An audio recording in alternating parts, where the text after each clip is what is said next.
Anglers of the Internet, welcome back to another Advanced Kayak Angler Podcast brought to you by Fishing Online, fastest shipping on the Internet. I'm your host, Kurt Smits. Please like, subscribe, and share with your friends. Now let's get into it. Man, welcome back, everybody. It is a really cold time to be in the Midwest. I'm in Southwest Ohio, and we're at 11 degrees. You think we might talk about ice fishing, but we're not. I got a really good guest for you guys tonight, Max Gorton from MG Marine Tech. You've probably seen some of his videos for Garmin. He has a great YouTube channel. Everyone should check that out. Let's bring him on, and we're going to talk about electronics and rigging tonight. Max, welcome on, man. Hey, Kurt. Thanks for having me. Yeah, no problem. I was just complaining about how cold it is here, and we were talking before this, and you said you're at, what was it with the wind chill? -20 today. -20. Yeah. So if anyone down south is getting a little bit of snow in Georgia right now, Right. think about how cold it is. -20 is pretty damn cold. Yes. Yeah, but it's crunchy when you walk outside right now. Yeah. So, Max, you own and run MG Marine Tech. Yep. And you have a crazy good YouTube channel for setting it up, settings, how to install them, just the whole thing for Garmin units. Yep.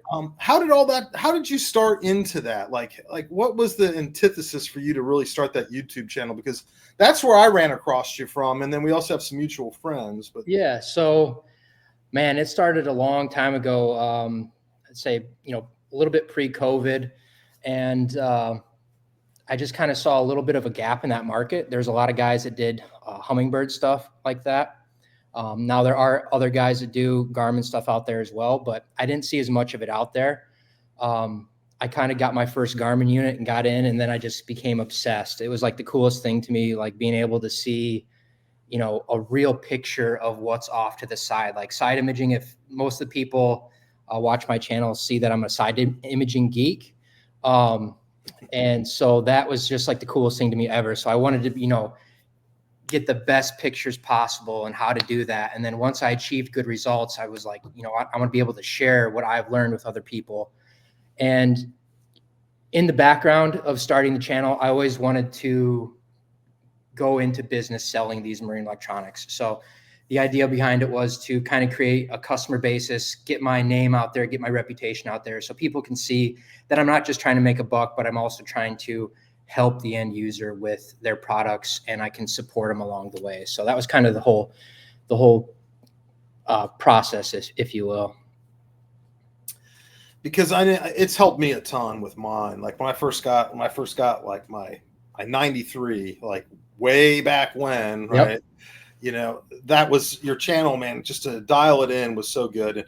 And honestly, with all my other fish finders, I would do this similar videos. Mm-hmm. But your videos are so good, I've just stopped doing that for Garmin, and I just send them to your videos because I'm like, dude, there's nothing I can improve upon this. This is what you want to do. This is this is exactly how you want to do it. Well, I appreciate that. Thank you. I mean, it is really big for the community because you spend all the money on them, but if you don't do those little setting changes, you're not going to get the most out of them. Yep.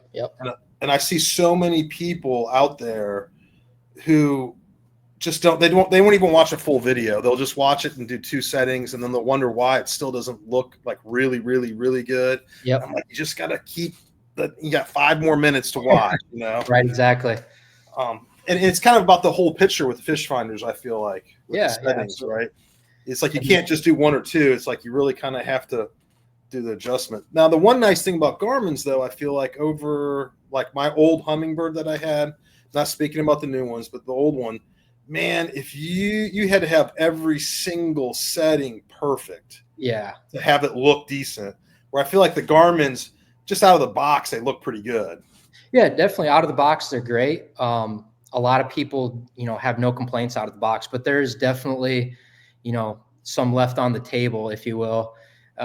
when you get into the settings and start tweaking them. And, I plan to do some more in-depth videos of like, why you're tweaking what you're tweaking and things like that in the near future here. But life's been busy otherwise. So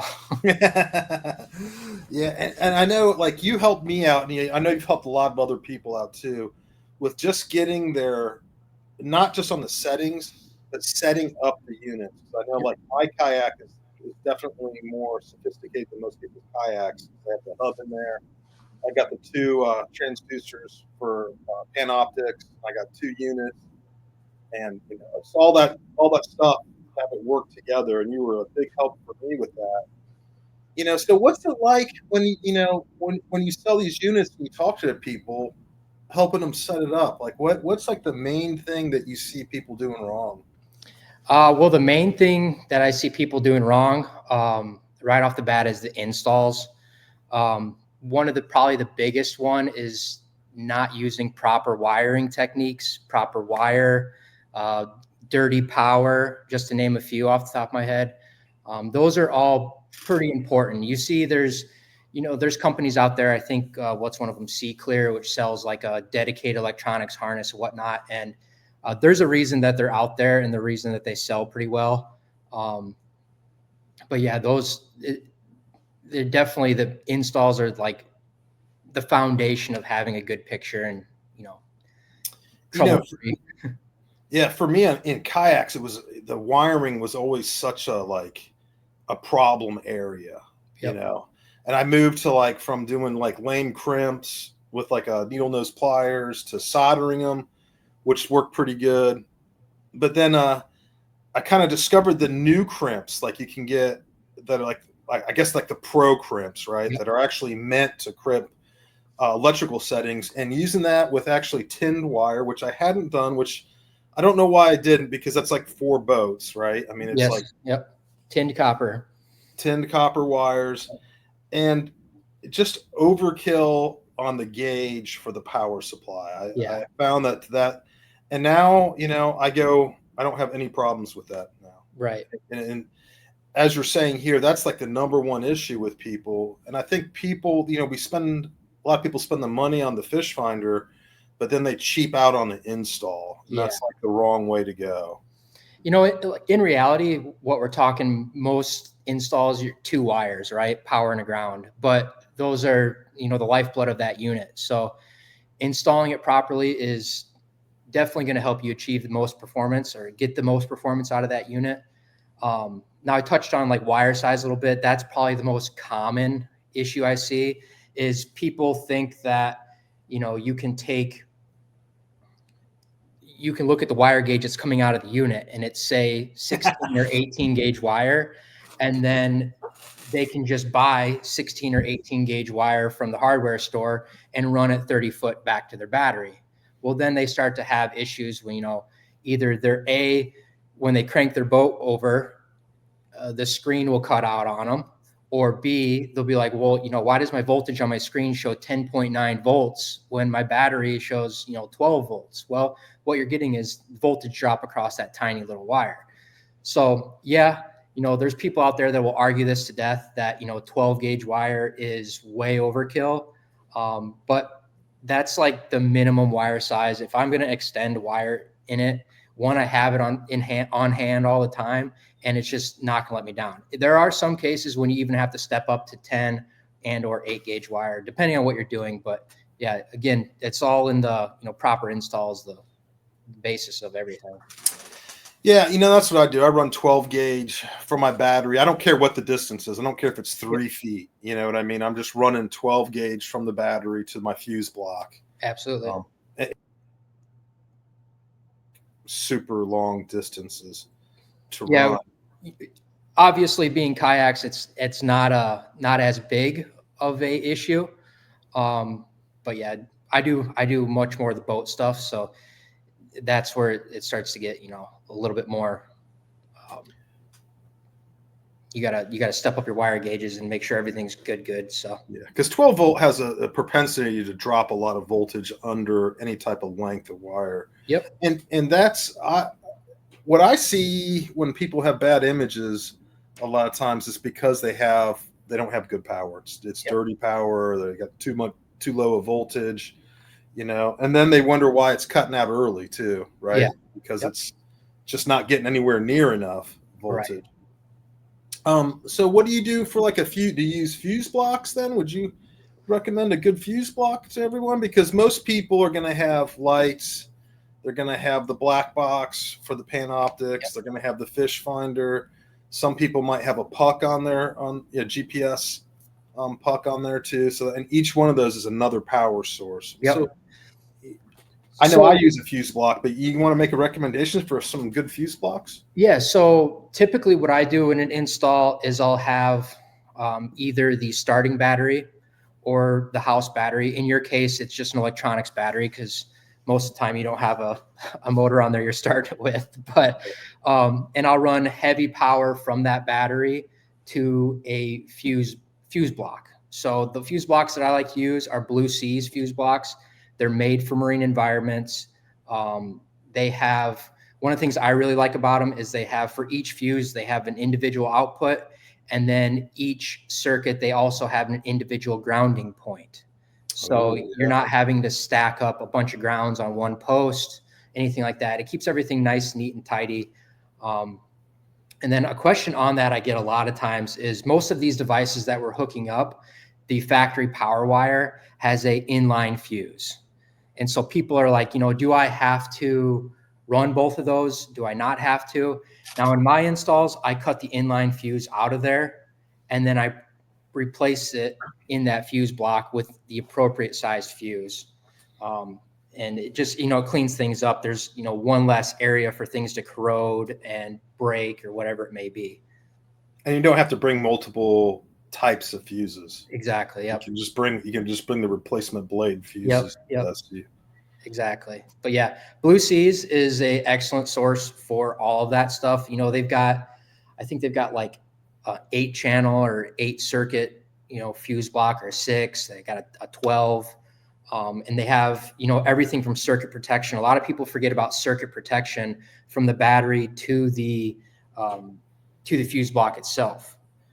Now, in kayaks, being that most of them are made out of plastic of some kind, you don't have as much of a circuit problem, but it's nice to be able to disconnect your whole system. And I like to use the Blue Seas circuit deals, and there's just a little button on them you can push and it disconnects everything. It kills all the electronics in there, because a lot of people don't realize that these electronics, even when they're off, they still will draw power. Black box will draw power. Any screen you leave in, it's still going to draw a little bit of power. So the next time you go out on the water, you run the risk of having a dead battery. So if you're listening and you're wondering why you never have a full battery when you load up the night before, that's probably why right there, is that everything, even though it's off, is pulling a little bit of juice. Yep. I just recently put one, or not recently, but for my latest build out my kayak for the electronics, put in a circuit protection like that in there. Now, where would you place that? I see some things online that say you can place it anywhere from the battery to the fuse block, and it doesn't matter where you put it. And then I see some say you want to put it as close to the battery as possible. Yeah. So ideally, what that circuit protection is doing is protecting the wire from the battery to wherever it's going, to the fuse block. So ideally you want to have that circuit protection close to the battery. Now there's a lot of people that are, have certifications for this type of installs, and they'll say it has to be, X amount of inches from the battery. Off the top of my head, I want to say it's like 8 to 12 inches, somewhere in there. But yeah, you want to have a short piece of wire going to that circuit protection, and then from that, out of that circuit protection, off to your fuse block. Because I know with my setup where I put my battery, I don't quite follow that rule as close as maybe you should. Yeah. I mainly just use it for turning off the whole system with one button and then resetting it. But it's good to know that, because everyone's setup is, if you can make that setup happen the way you're saying, it's 6 to 8 inches from your battery, and then you take the lead from there to your all the rest of your electronic stuff. Yep. So Let me ask you this. How many different gauge wires do you really need to have for a system? Or can you pick like a 12 to do your battery and then do 14 for everything else? Well, that's really going to depend on a couple of things. When you get down to the nitty gritty of it, it's all about amp draw. So in the grand scheme of things, especially on kayaks, you're not going to have a ton of amp draw on this. And the other factor that plays into it is the distance of the wire, or the distance between the power source and your fuse block, or the power source and your draw. So the longer that distance is, the higher the gauge wire needs to be, and the higher the amp draw is, the bigger the wire has to be as well. So for me, most of the time, it's going to be 12 gauge gets me by with whatever I need to do. Now, if I'm running, say, 2 screens and a black box 15 feet from my battery, I'm not going to run a single 12 gauge to power all 3 of those devices. That's when you're going to have to step things up. Now, what I typically do, and I touched on this a little bit earlier, is battery and then heavy cable to my fuse block. And I put that fuse block in a centralized location so that if I can run the factory power cable to that fuse block, I prefer to do it that way. But then, say, like on a typical boat, I'll put the fuse block under the console or right by the steering wheel. And then for the front graphs, I'm obviously going to have to extend those. I go 12 gauge from the fuse block up to those graphs. And then a single run for each graph. So, I mean, and that's how I have mine. I have everything individual. My lights, each fish finder's individual, each black box is individual, the GPS is individual. I really believe that that's like the best case to do it, that everything's on its own fuse all the way down. So you don't have anything. I just feel like when you combine them, that's when you can get those dirty signals that can kind of ruin that perfect image that we're all trying to maintain.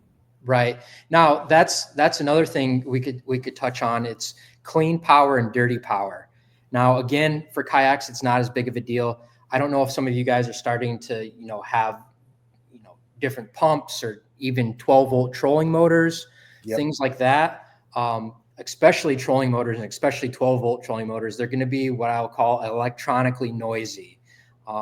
And hooking up your fish finder power to, say, a 12-volt trolling motor battery is probably one of the best ways to introduce that noise and that RF signal back into your screens and create all kinds of havoc and dirty pictures. And, every time I turn my trolling motor on, my screen gets fuzzy, all that kind of stuff. So getting clean power, whether it means separating those circuits completely with 2 different batteries, or 2 different fuse panels, one being your dirty power, one being your clean power, it's best to always try to get clean power. Yeah, I'm a big proponent as having separate batteries. Yep. Just for them. I mean, the motor I use on mine is a Torpedo, so it's not compatible with anything 12 volt. Okay. It's a much higher voltage, but there are a lot of people out there with the Newport motors, which are 20. One's 12 volt. They have 2 motors. One's a 12 volt, I think, or a 24 volt, and then a 36. And then a lot of people are running bow mounts now too, and most of those are 12 volt. So having them separate is just a big deal. And I see that a lot of times too, when people, a lot of people come into this, they're really good fishermen, but they're not electricians. Yep. And they just like, well, 12 volts, 12 volt. I'll just hook everything up off of that. And then they're like, man, this isn't working right. And this is one of the reasons, because dirty power is a real deal. Yep. We had last year we did a show. We had a couple guys on talking about kayak electronics and what they were doing. And one of them ran that, was it called Stay Clear or Everclear power? Sea Clear power. Yep. And he was the first guy I heard in a kayak running that. Wow. And he was saying that it made a difference on his kayak. Wow. So I was like, I'm not one to disagree with him. I'm like, It kind of shows you the importance, though. It kind of it kind of brought to my mind, into the forefront of my mind, the importance of having that clear power. Yeah. So let me ask you this. Does it matter if, let's say you're running a 12-volt trolling motor, that the wires are close together? Yeah, that's another good one. So anything that's high load, like a trolling motor is a high load, draws a lot of amps. The wires that are going from its power source to the motor can create a lot of that RF noise too. So you definitely want to separate those as far away as possible. Now, obviously in a kayak, you're very tight on space and you can only run things in certain areas. But if you can run them down, opposite sides, that's ideal. And if you do have to make them cross, you want to cross perpendicular to one another. You never want them laying parallel with each other. You never want them laying side by side, because the longer that those pairs of wires are in contact, the more of that RF and the more chance it has to jump from the trolling motor over to your, what I call the sensitive electronics power wires. So you definitely want to cross them like a T. So if it's like, let's say it's a kayak setup, and for whatever reasons, man, the wires are like, they're going to run parallel for, let's say a foot, 2 feet or something, a short distance. Is there something is there a material you can put between them to help shield it in some way? Is there something that people can do about that? Is there something, if you just don't have that choice, you know what I mean? It's just like a bad situation. If you don't have that choice, I have heard of people buying like shielding wire to go over their trolling motor stuff, or even the sensitive electronics wires. I don't have a lot of experience with that. What I will say, and it's something I do in a lot of the race car stuff that I wire, because I wire a ton of race cars. What we do a lot of the times, especially with the sensitive electronics wires and those, is we'll like almost braid them. It looks like a DNA strand, if you will, where they're intertwining one another. One of the things you can do is actually do that with your power wires to your trolling motor. So from your battery, you can almost braid them. It looks like a helix, if you will. And what that does is it helps throw the RF noise off the wire and keep it from, sticking to the outsides of the wire. Because that's where that RF is running along those wires. It's on the outsides of the wires, all the way through. It's like an invisible force field around that wire, if you will. Okay. But if you had to, you would say just cross them, make a T, make a little plus sign with it. Yep. And then there's other things, you can run shielding grounds.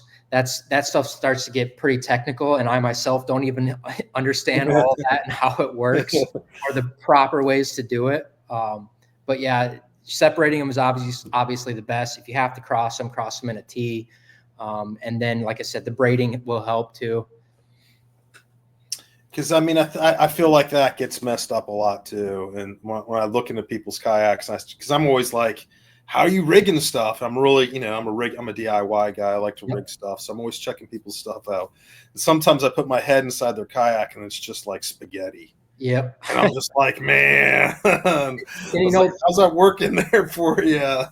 That brings up another good point, is getting rid of excess wire.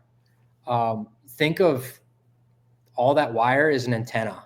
So the cleaner you can make it, the better things are going to be. Is it going to take your picture and make it absolutely perfect all the time? No. But what you're doing is you're minimizing chances of introducing any interference into your situation. That's the idea behind all these installs, is minimizing that chance of the interference getting into your system. So would you say, like, when you get the power wire from Garmin, right? It's what is that? 4 feet long? About 5 foot long. 5 foot long. Yep. I mean, would you say cut that off as short as you can and run to the power wire? In some places I do, yeah, absolutely. Because that's one thing I don't do in mine. I just loop that up in mine and zip tie it and then run a pigtail out. Now you have to, in some cases, you have to be cautious of this, because some companies will get, picky, like, oh, well, you cut our factory cable with our factory installed fuse. And I know I said I removed those earlier, and I do. I haven't had any issues. But you might want to read some of the fine print in that. if you have any warranty issues with it. But, if you explain what you're doing to these people, if you do have any warranty issues, I don't see it being an issue. But Garmin's always been real good with me. Absolutely. They never even ask me those questions. They're just like, "Oh, you got a problem?" Yep. Yeah, let's fix that, man. Let's get that taken care of right now. I'm like, whoa. I've had a couple of units for minor things that I've had to send in. I've had zero issues with Garmin. That's one of the reasons I like to stand behind the company, is they treat their customers really, really well. But yeah, going back to what we were talking about, that excess wire, especially if you coil it up, that there's, again, I'm no electronical engineer to this stuff, but even coiling wires up can act as an amplifier for that signal, an amplifier for different types of electronic stuff that's going on.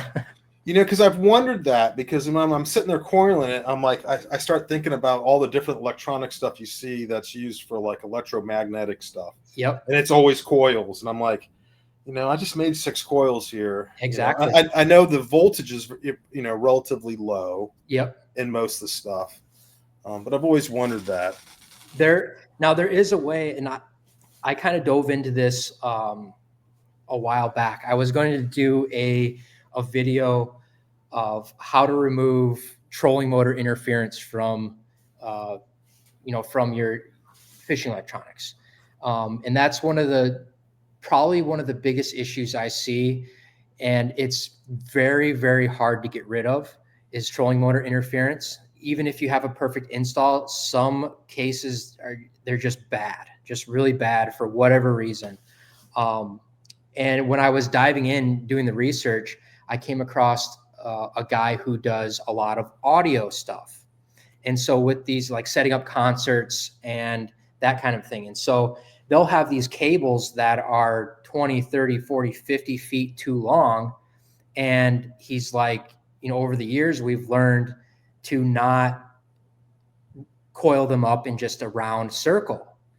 And what he did is, it would be, I know for those of you that are just listening, it's hard to imagine here, but he would make a circle and then cross it over and then go back the opposite way with the circle. And it was actually a way that he coiled these wires up. And he went through all this stuff in this video and actually showed proof that you will have a cleaner signal to that, in his case, speaker, but with these sensitive electronic wires. Now that's interesting. So if you wanted to keep that, don't coil it the same way, coil it back on itself and then keep changing direction.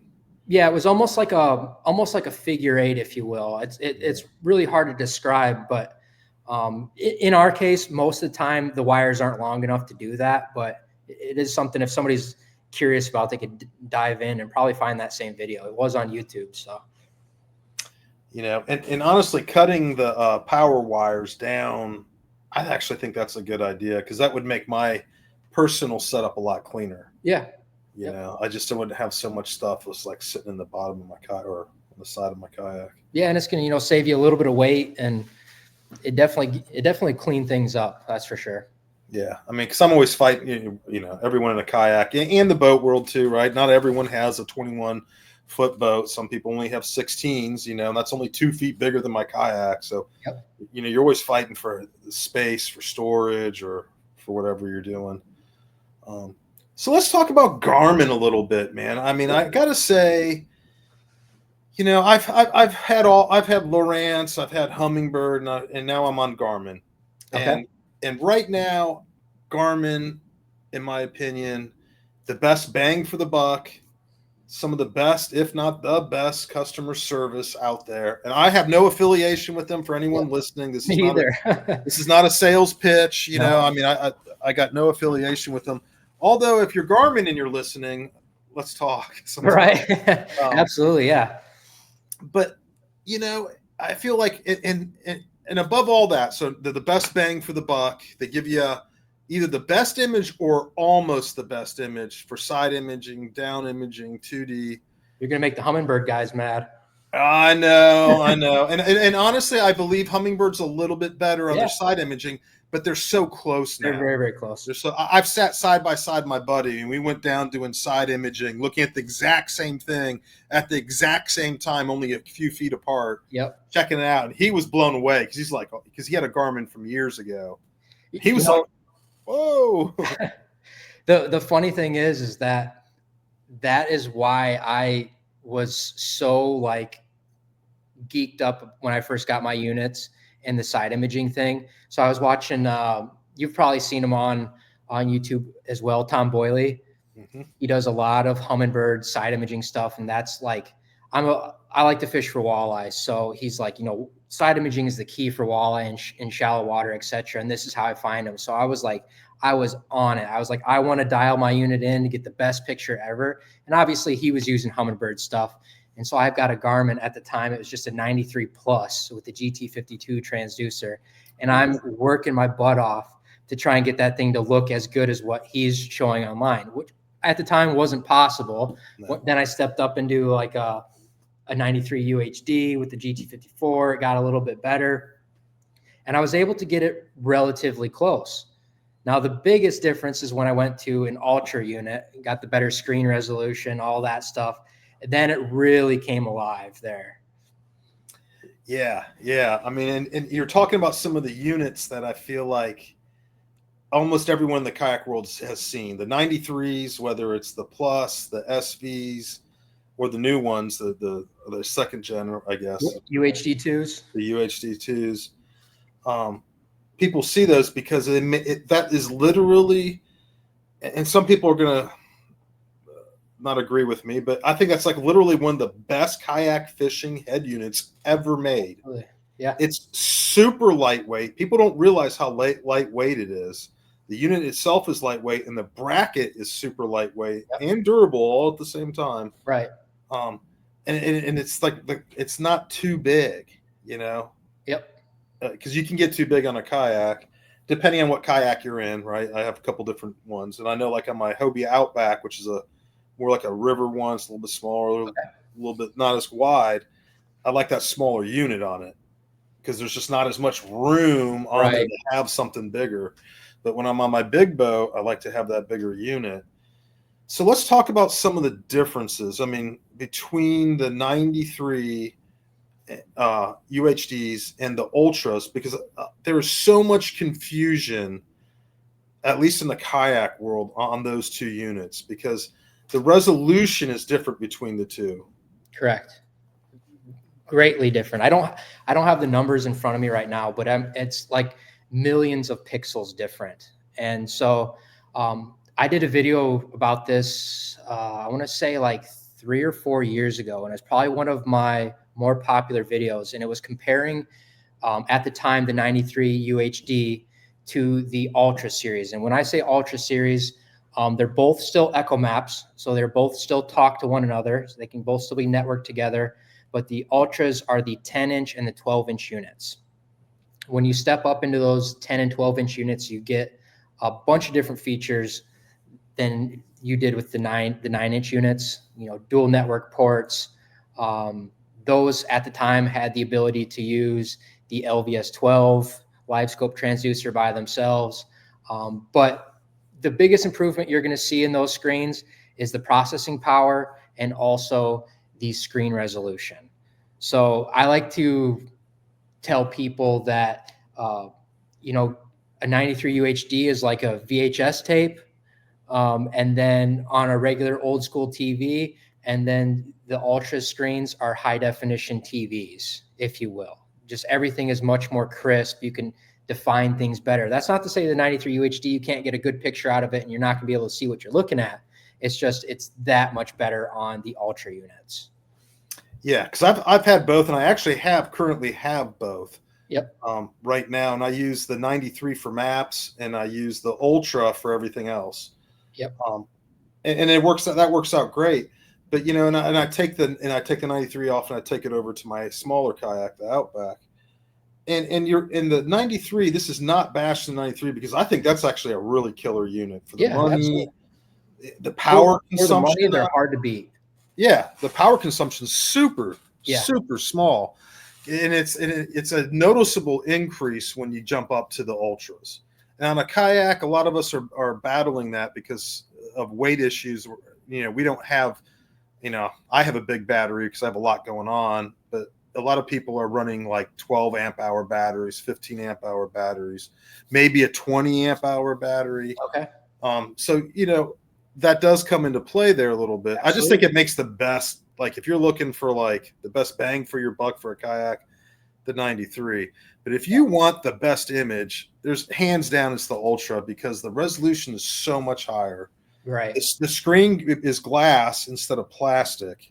Okay. And on a kayak, and for me, I just like that better. Just the feel of it. It's a little bit more durable. I don't tend to scratch it as much. Right. You know. Now, Garmin did step up their game with the 93 UHD 2s. I did a video on that one a while back. My biggest complaint with the UHDs originally, it was just screen resolution, really. That, and they got to be a little bit slow, especially if you put cards in them, and they were a little bit slow on that front. With the UHD 2, they definitely fixed a lot of that stuff, as well as a new style of clicking into the mount. People had issues with, again, a kayak, you're not going to be bouncing through the waves going 40 miles an hour and have them fly out of there. But maybe, guys going down the road, if they leave them in, one could bounce out. So that was a complaint with the old school 93 UHDs. The UHD 2s, they have the same style bracket as the Ultras now, where they have a locking mechanism in the back. So that was a nice upgrade, but they almost doubled the screen resolution from the old 93s to the new 93 UHD 2s. Oh, really? Yeah. Yep. So it's not quite, but it's close. It's close to being doubled. Wow. And then they also come with the GT56 transducer right out of the box. So, and I think it's all for like $1,100 or like right at $1,200 for a 93 UHD. So bang for the buck. That's probably that's my go-to unit for somebody that wants to get into the game. Panoptic's ready. Yeah, yep, absolutely. And it's a good way to step in because if you get that unit and you really fall in love with it, and let's say you have a good year at work and you want to jump up to the Ultra, they can talk to each other. You can immediately use both of them. Yeah. And like you said, switching, if guys have, maybe they're a kayak fisherman and they have a big boat that they take out on bigger waters, they're easy to swap from boat to boat. You can buy another bracket, another power cable, and transducer, and you're off and running. And all you have to do is pop it out of one and into the other. Super easy, man. That's what I've been doing between two kayaks, and it is like it's a piece of cake. I got two cradles, 2 units, 2 transducers, everything's separate. And that's a really good point because almost everyone I know has a motorboat and a kayak now. Yep. I mean, you just end up. That's just that's how you end up. I think. Yeah, exactly. No matter which way you come from, I feel like I feel like all the motorboat guys have kind of picked up a kayak here or there, and then now all the kayak guys are picking up a motorboat. Right. And it's just that's a really neat feature. So, gosh, I'm kind of blown away. Twice the resolution. That's huge because that was my only complaint with the 93 was the resolution because I had both transducers, the 54 and the 56 on there. Yep. And it just there wasn't much difference between them. But now when I also both had them hooked up to my Ultra, and it was a massive difference on the Ultra. Like you could immediately tell it was just so much clearer with the 56. Yeah. So what difference did they make to the Ultra when they went to the UHD 2? Now this is where people got a little upset with this one. I myself personally, I think I don't want to say anything bad about Garmin, but I think they missed the boat on the Ultra 2s. There are some differences, but as far as the specifications of the units, they really didn't change a whole lot. You still had the same exact screen sizes. You still had the same exact screen resolutions. Garmin's pretty hush-hush about their processing power. So I can't tell you for 100% certainty if the Ultra 2s got a better processor or not. My gut tells me they did, but they got things like wireless networking. They got the ability to screen record, which for guys like yourself and myself is a big deal. So it's kind of cool. That is yeah. kind of cool. So, you know, obviously you're making YouTube videos. You can go out, film your stuff. You can have your screen recording at the same time and show people what you're seeing on your screen without the glare of, you know, trying to film it with another camera and all that whole mess.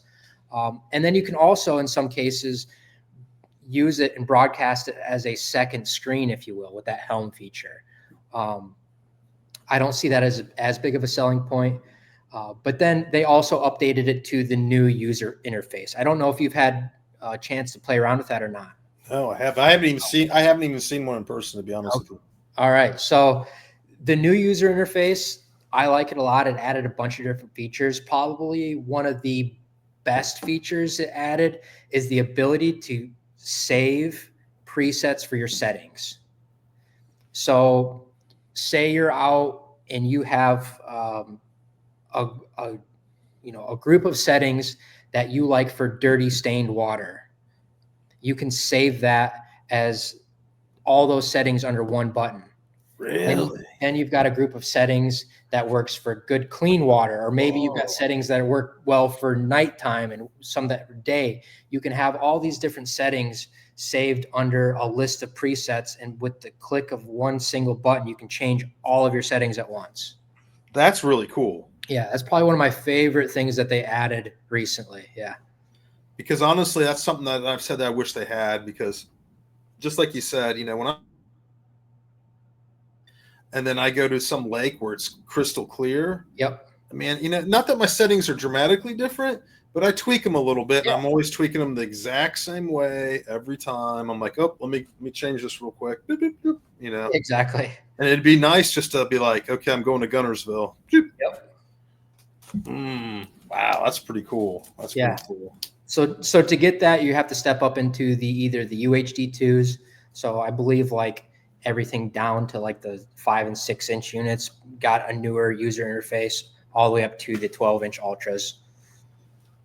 Wow, all the way down to the 5-inch units. I haven't played with those, but I know like the 7s, the 9s, the 10 and 12 will definitely have those. But I believe even the smaller ones have it as well, or got the new user interface. That's really cool. So let's talk about Panoptix a little bit. All right. I mean, obviously we're gonna steer clear completely of all the stupid drama that's about it, right? And then we're just gonna talk about the cool stuff that's about it. Yeah. I use Panoptix. I like using Panoptix. If a tournament tells me not to, I just take it off my boat. I don't even care. You know, I can fish either way, so it's like not a big deal. But it is a really cool thing to see fish live. Absolutely. You know, I've learned a lot about their behavior. You know, some of the stuff that I thought was sure hard facts got quickly thrown in the trash bin, and like, wow, I was just totally wrong in my thinking on this. So why don't you just kind of break it down for people, like what Garmin offers for their Panoptix? So most everybody now, you know, back in the day, they called it Panoptix. That was their first version of Panoptix, or live sonar, if you will. And it looked like 2D sonar that was live. Now in today's generation, it's what we call live scope. And all it is basically just live sonar. And, you can see your lure flying through the water. You can see fish coming up after it. You can see the weeds and all that stuff. And it's just, it's been a game changer in the last, how would you say, 4, 5, 6 years? It's been just blowing up like crazy. I think the last 2 years, it's been building up. Yeah. 3 years. 3 years. Now that we're in 2025, right?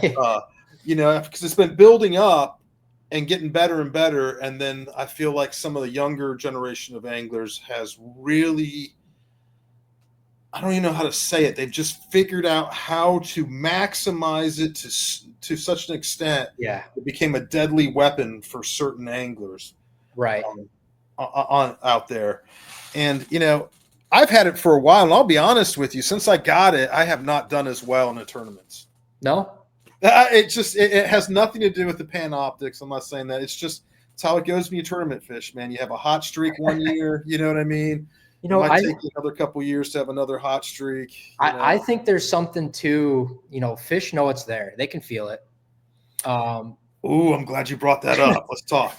And the way I can almost guarantee you that they can feel it is ice fishing. When I'm out ice fishing, you'll have that transducer down there in down mode, and I can see these perch coming in on the bottom or walleye coming in on the bottom, and you can see them coming in, and the closer they get to the center, sometimes they'll just dead stop and turn around and go the other direction, or they'll veer off course, and you can try to look for them, but they've gone.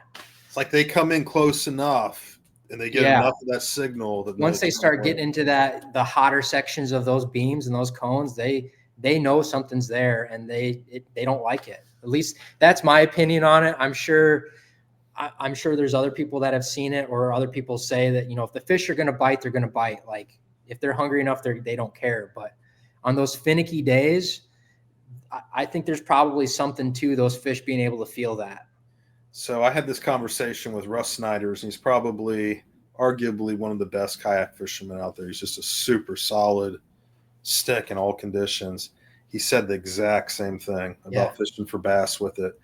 And, I come up to brush piles, and I can't tell if it's the signal that I see the fish spook off the brush pile, or are they just that sensitive to the kayak in the water? Because I'm like 50 feet away and they're getting spooked. Yep. Like I see a couple big ones move, and when they, and I'm like, God damn, man, that looked like a bass. Right. I can never be 100% sure on what it is. You don't think these creatures are, that smart, but it's becoming so popular. This forward-facing sonar is becoming so popular that they're probably getting pelted with this stuff all the time, and they very well could be starting to learn what this is, or being like St. Clair. Yeah, you're telling me on St. Clair those fish haven't learned. Right. I feel like they knew what downscan was on St. Clair at times. I feel like, man, you get into those certain situations where the bite was kind of hard, and I swear if you just turn your electronics off, you'd catch better fish. Yeah.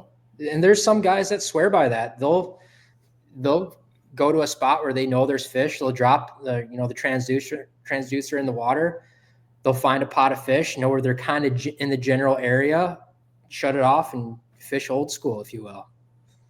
But because that's interesting, because the evolution of forward-facing sonar, at least from my perspective, I started out at the LVS 32. Okay. And there was one, there was a couple models before that, right? I mean, it's just been a progression.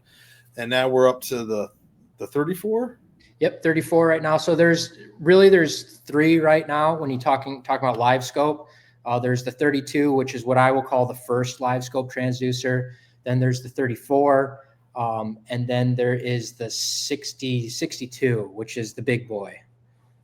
And even, a lot of the bass guys are starting to jump into that 62. All the serious ones are. Yeah. If they're geeks, and they're really into the electronics, I feel like they've all bit the bullet and spent the money on it. And now, like, I don't know if you guys have seen it as much, but the bass guys, instead of using traditional side imaging where everything is, everything that you're seeing on your screen is past, you've already gone by it. Now they're starting to put, live scope transducers on both corners of the boat, and they're using it as actual live side imaging. I saw that, I guess it was 2 years ago when they were going through all the pros boats. I forget the guy's podcast that he was doing it on, or his YouTube channel. Okay. And when I saw that I was just blown away. I was like, wow, that's actually really cool to do. I was trying to think how to do it in a kayak. I was like, I don't know if I could put any more bigger battery on the one I got. I mean, So obviously it's changed everything. So we went from the 32 to the 34. The big difference was more power, right? Is that correct? Mainly the biggest difference between the 34, the 32 and the 34 is you're going to have, better definition in your screen. So it's going to be more detailed, better target separation. And what I mean by target separation is, say there's a pot of 20 crappies out there 30 feet out, and they're real tight together. And the 32, you'd see a blob, and they'd kind of each individual mark would kind of blend together, if you will. Now with the 34, you may be able to count each individual crappie that's in that little, school of fish. So that was a feature, a little bit better range, things like that. But overall, it was a better picture, better target separation. And then the 62, right? I believe it's a 62. Yeah. 62. And then what's the 62, man? So the 62 is known as LiveScope XR. And it's basically a transducer that's meant for deep water, really reaching out way far and being able to, see things really, really far away. Kind of built with the saltwater guys in mind, if you will, that are fishing in those deeper waters. But it's actually a lower frequency signal than the 32 and the 34, because those two both share the same exact frequency range. So the 62, they actually drop the frequency range. And just like with your side imaging, your down imaging, when you drop that frequency, you are going to be doing a couple of different things to your picture. One, the image quality is going to go down a little bit, but what you're gaining is range or distance that signal can travel through the water and then return back to you. So they lowered the frequency a little bit, which also allows that, to reach out further. And then it has a bunch more elements in it. It's like twice the size as a 34 transducer. It's huge. So it's literally twice the signals are coming out of it as the 34. Yeah, I as far as like the arrays, the actual like elements in the transducer, I know there's more in the 62. I don't know if exactly twice, but right. It is a much bigger unit. Yeah. Because I see a lot of guys using it for perspective mode. Yep. Yeah, that seems to be in the bass world. If guys are using it, they typically have it on that perspective mode, and they're searching, way far away. So yeah, it to me, it looked like the image would look really clear.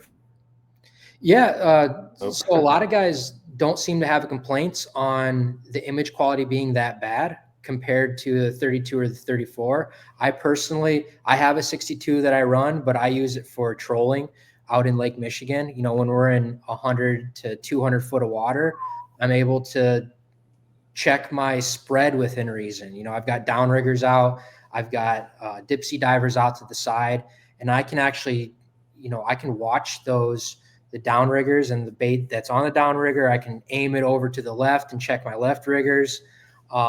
And I can even turn it around and point it in front of my boat and scan for pods of salmon and start to learn, okay, well, they're over there. I need to start turning my boat this way or that. It's just like, bass fishing and everything else. It's just another tool to give you information where the fish are at, how they're reacting, where they're at in the water column, etc.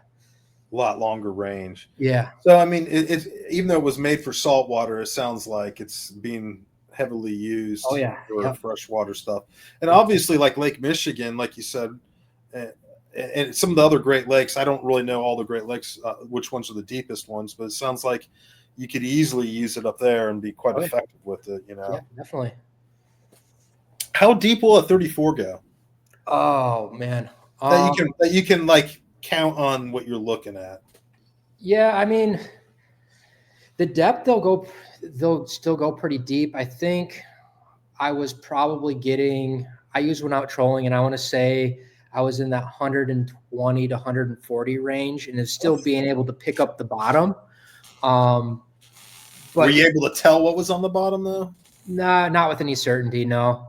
I mean, but you could see what the bottom was that deep. Yeah, you can still see the bottom, but the biggest difference I would say is like the range. Like if you're in forward mode, the range that it will see, I don't like, how far do you typically, you've got the 34 right now. Mm-hmm.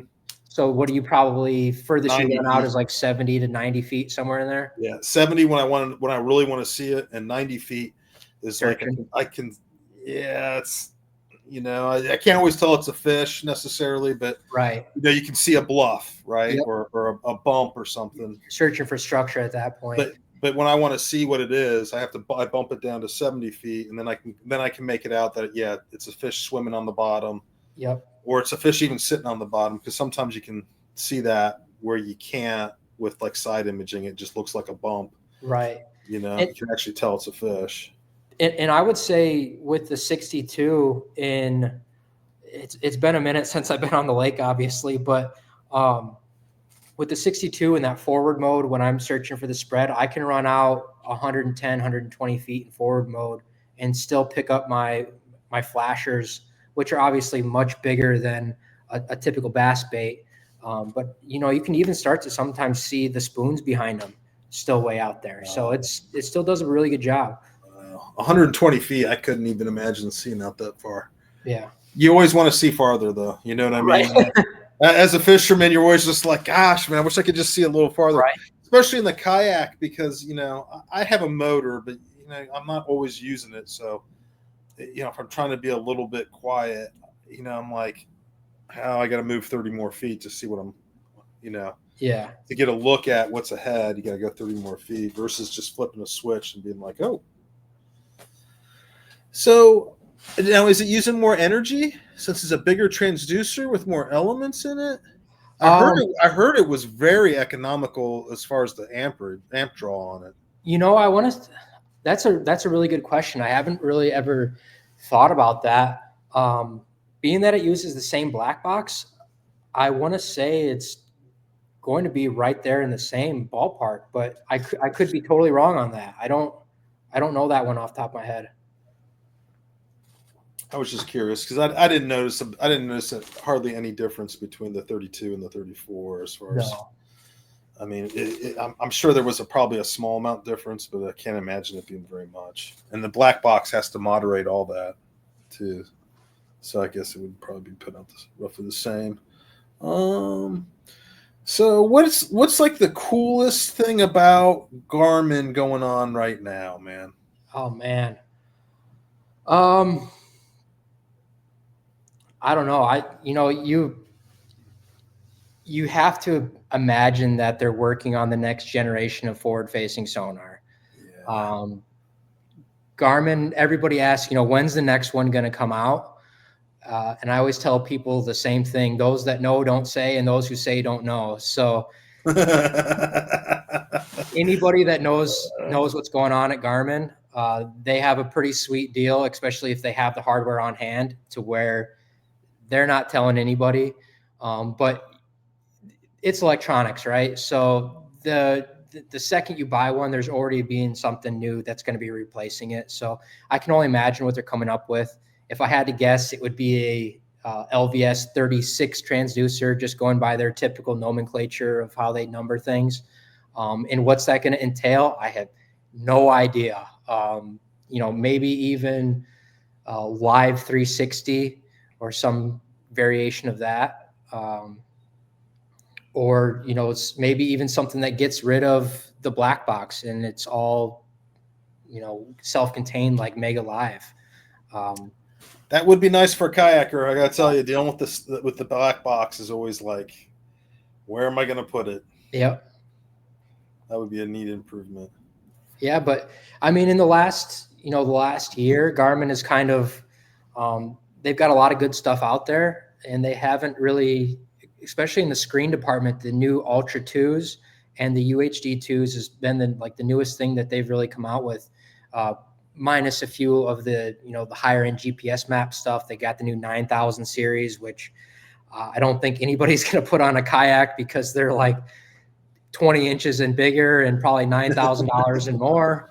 But I'll just wait, man. Right. But yeah, that's been the latest and greatest from them for a little while now. So what's the wildest Panoptics forward-facing sonar setup you've seen? Just like someone who did it overboard, man. Like I did 2 transducers, so I don't have to mess with the transducer. I just hit a button and it's forward or perspective. You know. Okay. I mean, personally, I haven't seen anything really wild.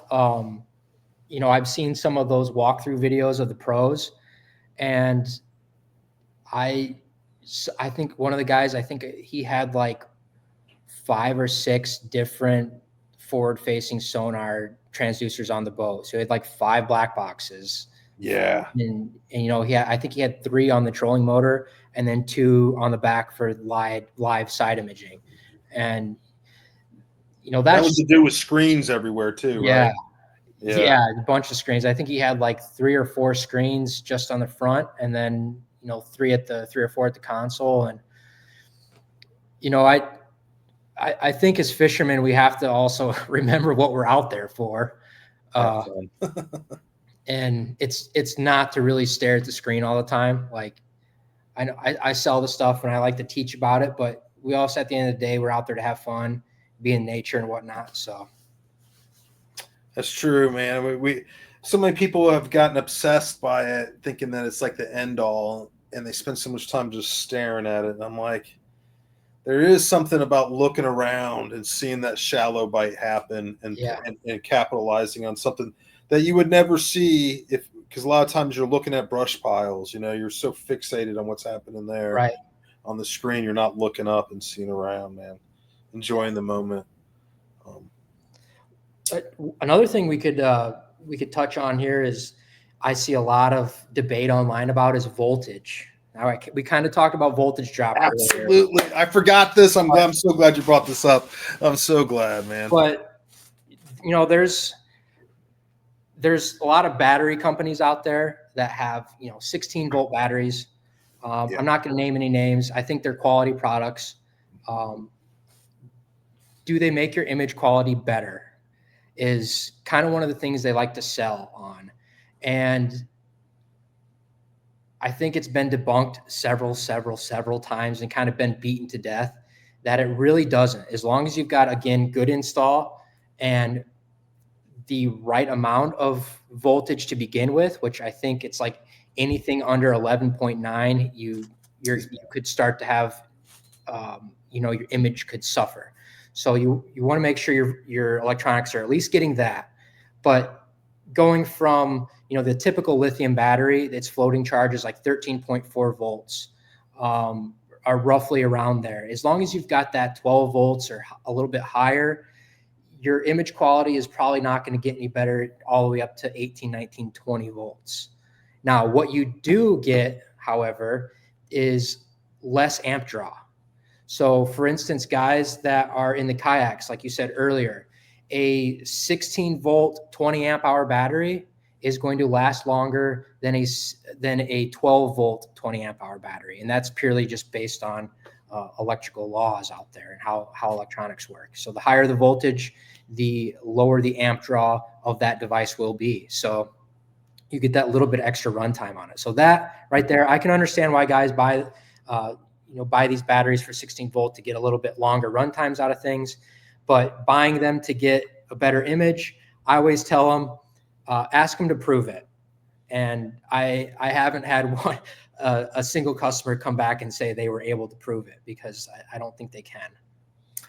Yeah. You know, I talked to one of the Garmin techs about it, and he said, it doesn't matter because whatever goes in the black box and whatever goes in the units, they automatically step it to whatever exactly what they need it to be. Yep. He didn't tell me what that was or anything like that, but he says, it doesn't matter what goes in. There's a range you can have that goes in. It's all internally regulated. Yep. So it doesn't matter. You know, once he told me that, I was like, okay, well, if that's what you're telling me, you obviously know more than I would on that. And then I think who it does help, though, is like if you have an old motorboat that is actually undersized wire in it for Panoptics and these new advanced electronics, I feel like it does kind of like compensate. I think some of those guys are getting the better images than they were getting.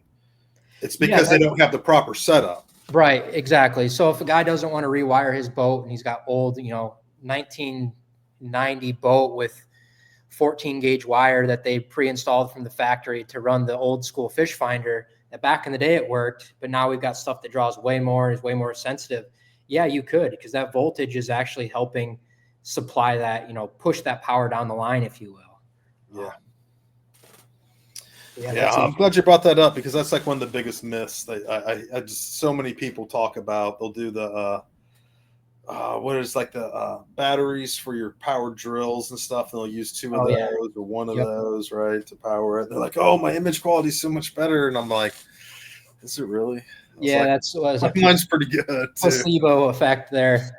Yeah, they don't want to do all that work and then say that that it didn't do anything for them. So right. And there's a time and a place for the drill battery stuff. A lot of guys have used them and used them with success. I think there's a lot of selling points of going to, like, I see, obviously, we both have done some work for MillerTech batteries, and there's a big advantage of going to a MillerTech battery over like a drill battery in my eyes. So yeah, if you just want to run all day and not mess with it, man, that's like the way to go. Yeah, just get a MillerTech battery, good quality lithium battery that you can't beat the quality on, and just be done with that part. And a lot of these people, I guess we could jump over to the topic of lithium batteries, and that's another good thing to talk on is lithium versus like lead acid or AGM batteries. But the same reason that you and I both really like Garmin is the same reason why I like MillerTech.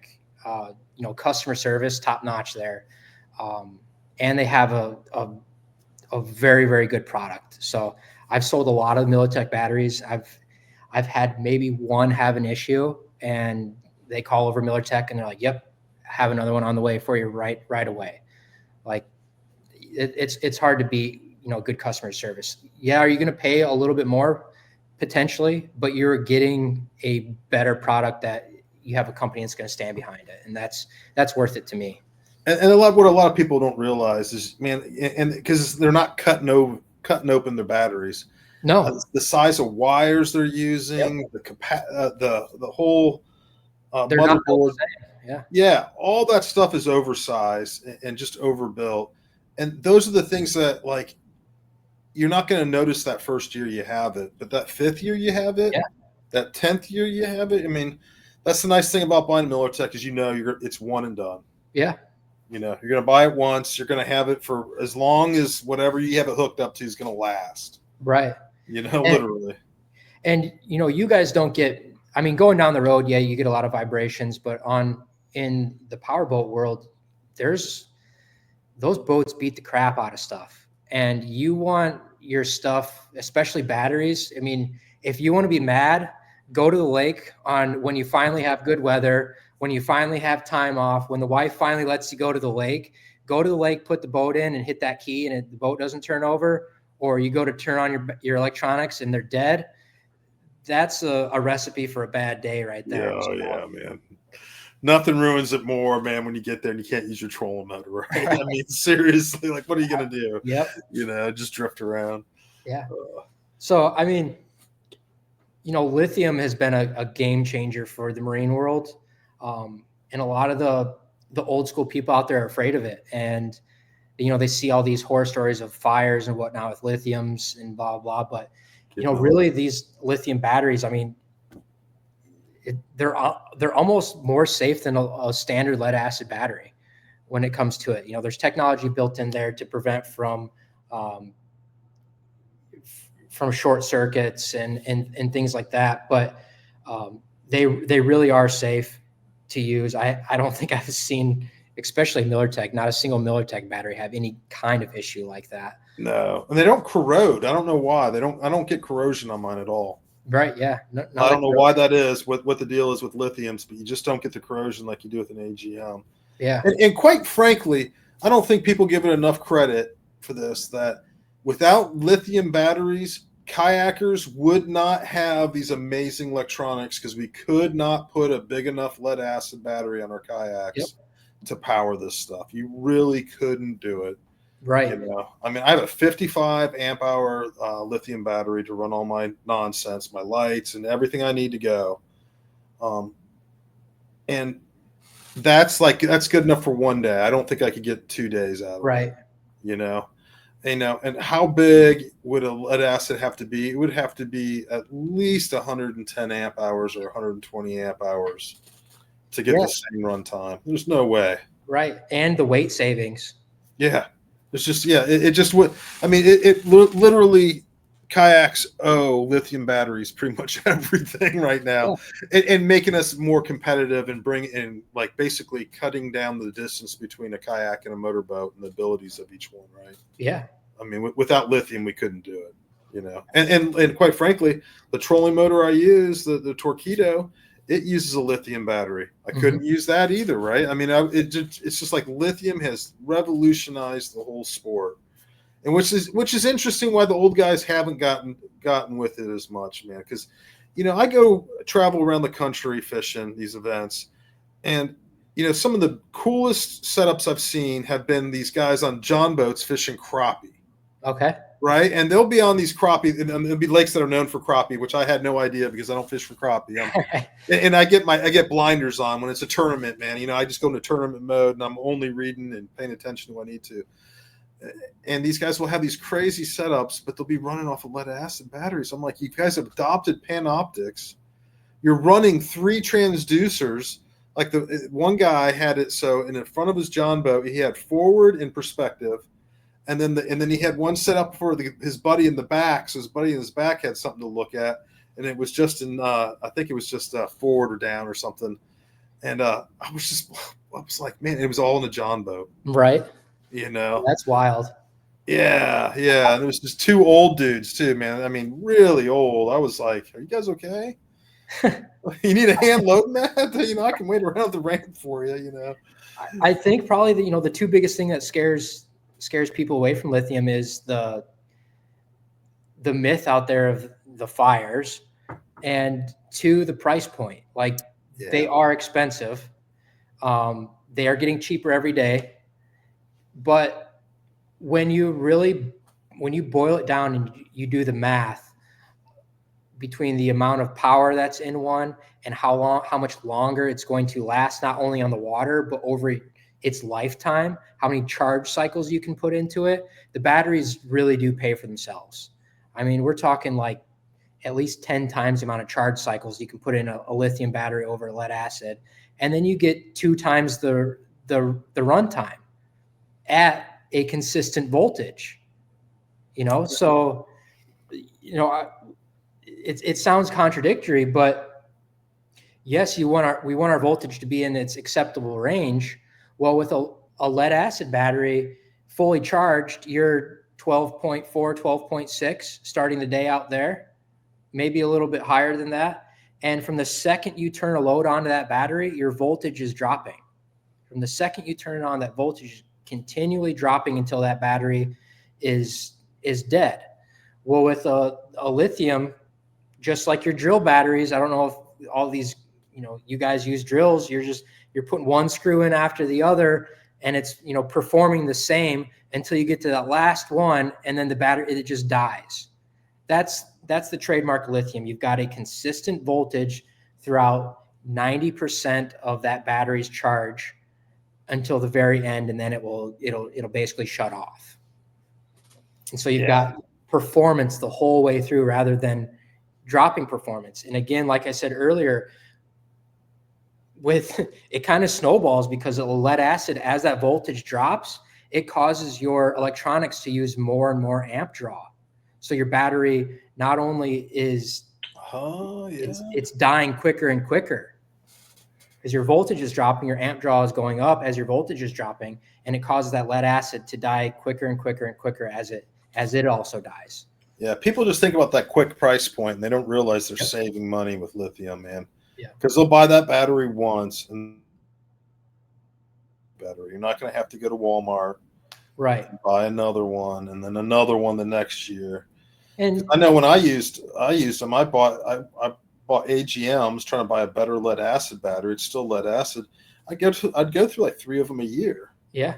You know, and where now with the Miller Tech, I have the same one year after year. Yeah, I've got 2 batteries in my boat. I've got a 3660 for my trolling motor, and I've got a 100 amp hour starting battery.